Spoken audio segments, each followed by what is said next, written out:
Office কর্মকর্তা দ্বারা আমার বুকে কেন আচর পড়বে, কেন আচর পড়বে? আমি মুখ এখন কেমনে দেব?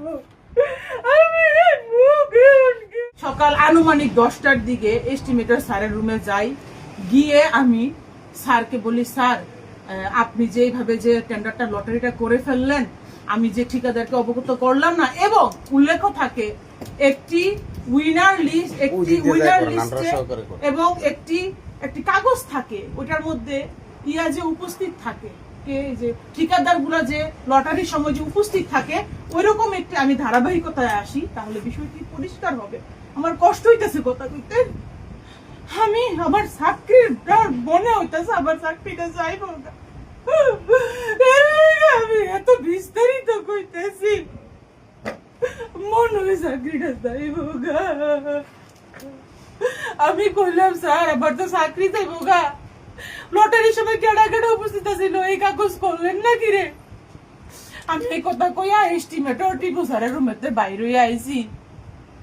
পরে আর কুদ্দুর পরে আমার এক্সিডেন্ট স্যারে ডাইছে, মনে হয় এমরান্ডে দিয়া 900 প্রহরী এমরান্ডে দিয়া মনে ডাহাইছে।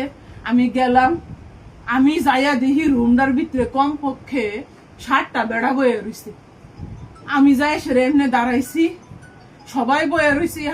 ইহানো অ্যাকাউন্টেন্টও আসিল রাসেল, আমার যতটুকু মনে পড়তেছে অ্যাকাউন্টেন্ট রাসেল আসিল, নির্বাহী প্রকৌশলী স্যার আসিল, আসগর আলী স্যার আসিল, তারপরে আর কেটা টিপু স্যার ছিল, এক্সিএন স্যারের সাথে পাশে বসা এক্সিএন স্যার ছিল, তারপরে অ্যাকাউন্টেন্ট সাহেব বসা ছিল, উনি আর আমি সেম ডেজিগনেশনের। আমি গেছি কথা বলতে, উনি বসা, আমি দাঁড়াই রয়েছি।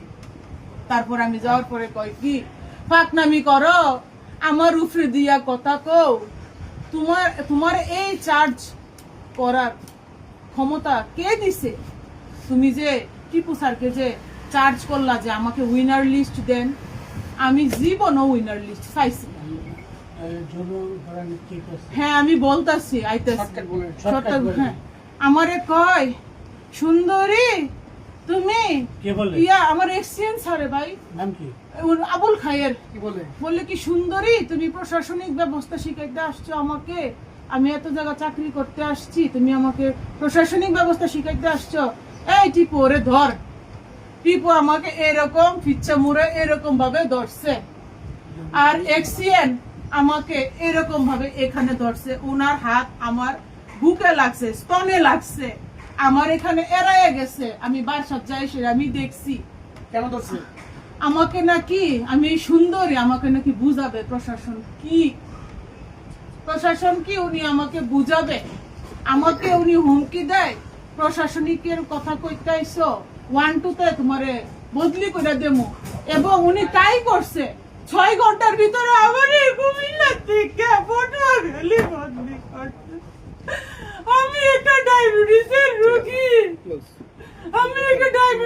রোগী, আমার ছেলে মডার্ন স্কুলে পড়ে, ওরে আমি আনা নেওয়া করে, আমার স্বামী সংসার, আমার শাশুড়ি দিনের বেলা 100 বার মাথা ঘুরে পড়ে জায়গা, আমার সংসার আমাকে আনুমানিক 6 ঘন্টার ভিতরে বদলি করছে। আমাকে 21 তারিখ সকাল আনুমানিক 10টার পরে ওনার রুমে যাওয়ার পরে আমাকে 21 তারিখ, আর এরপরে 6 ঘন্টার মধ্যে বদলি করেছে। জি, এরপরে 6 ঘন্টার মধ্যে বদলি করছে, এবং আমি মাথা ঘুরে ওখানে পড়ে গেছি একবার। পরে আমি উপায় বুদ্ধি না দেখে দেখতেছি এখানে সবাই নীরব দর্শক ভূমিকা পালন করতেছে, এই জন্য আমি উপায় বুদ্ধি না দেখে আমি স্থানীয় ঠিকাদারকে ফোন দেই, এবং আমি আমার নিরাপত্তার জন্য আমি আমার স্বামীকে কল দেই। ওই মুহূর্তে আমি নিরাপত্তাহীনতায় ভুগতেছিলাম। আপনাকে ওই হেনস্থা করা হয়েছে, আপনি অন্যায় কাজের বিরুদ্ধে প্রতিবাদ। জি আমি অন্যায় কাজ। আর উনি আমার কাছে টাকা চায়। কত টাকা চায়? উনি আমার কাছে 5 লক্ষ টাকা চায়। কেন? উনি আমাকে বদলি ঠেকাই দিবে। আমি ওনার রুমে গেছিলাম, পরে আবার বলে স্যারের কাছে মাপটাপ চাইতাম, বলে স্যার যাই হইছে স্যার আমারই দোষ স্যার, আপনি যেহেতু কর্মকর্তা স্যার, আপনি স্যার আমার অভিভাবক স্যার, আমারই দোষ স্যার, আপনি আমার মাফ করে দেন স্যার আল্লাহর রস্তে। আর কি প্রস্তাব দিয়েছে? এরপরে আমি কি করছি জানেননি, আমার জামাই রেলওয়ে ঢুকছিলাম তো স্যার, শুনেন না, আমার জামাই রেলওয়ে ঢুকছিলাম তো, পরে আমি করছি কিন্তু আমার জামাই রেখেছে, গো তুমি এটা কিন্তু ভিডিও করো, এমনি আর লক্ষণ বাবা দেখা জানা। পরে আমার জামাই ওনারে ভিডিও করছে, আমি ওনারে জিজ্ঞেসি, স্যার আপনি আমার কাছে কিসের টাকা পান?